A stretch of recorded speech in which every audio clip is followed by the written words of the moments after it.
Hello, this is Johnny Jackson. Today I'm going to be tying a Sunday special. This is a must-have pattern on our Arkansas tailwaters, Little Red, White River, and Norfolk. It may simulate a caddis bug, great during the caddis season, but it also works other times of year as a Sowbug or as a scud, and it can be tied in a variety of colors. I'm going to tie this today in a size 14 scud hook with a 1/8 inch copper tungsten bead.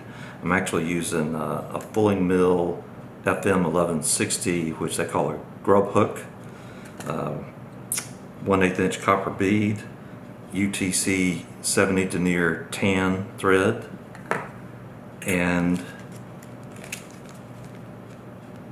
Wapsi SowScud in color 0259, which is light Sowbug.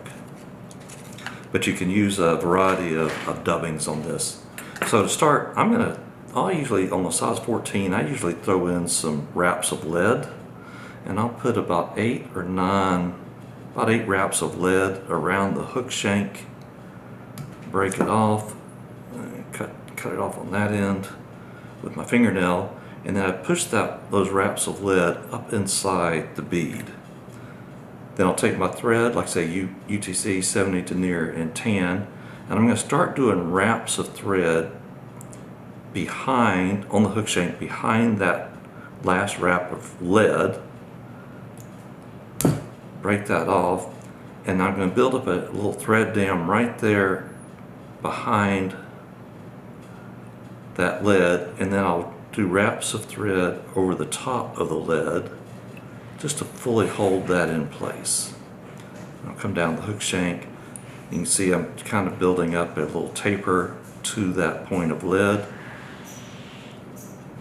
and now I'll wrap all the way down to the bend, into the bend of the hook. At this point, I'm going to use some dubbing, and I take a pinch of this Wapsi Sowbug dubbing, and I'll start applying the dubbing. I'll just make a noodle on my thread, but I start up close to the hook, and I just start stretching out dubbing along the thread and spinning it with my fingers.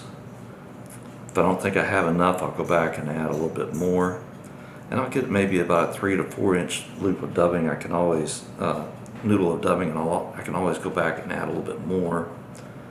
And now I'll just start wrapping. I'll take a couple of wraps forward, and then I'll take 1 or 2 wraps back just to make sure I've got dubbing covering good on that end portion of the hook. In general, putting less dubbing is better than putting more dubbing. Less is often more. But you just do touching wraps of your noodle all the way up. I can see I'm going to run a little short here, so I'm going to add just a touch more dubbing up here near the collar, because I want to pack it in pretty good as I come up to the bead.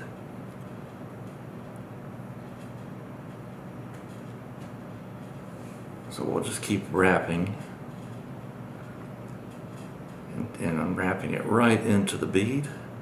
I'll do 3 or 4 wraps right behind the bead, and now I'll do a whip finish.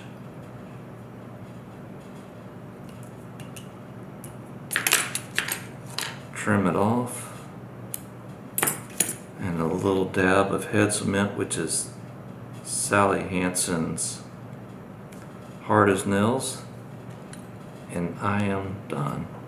Pick away a couple little longer fibers, but you can see this dubbing is just nice and buggy. So that's it, the Sunday special. Thank you.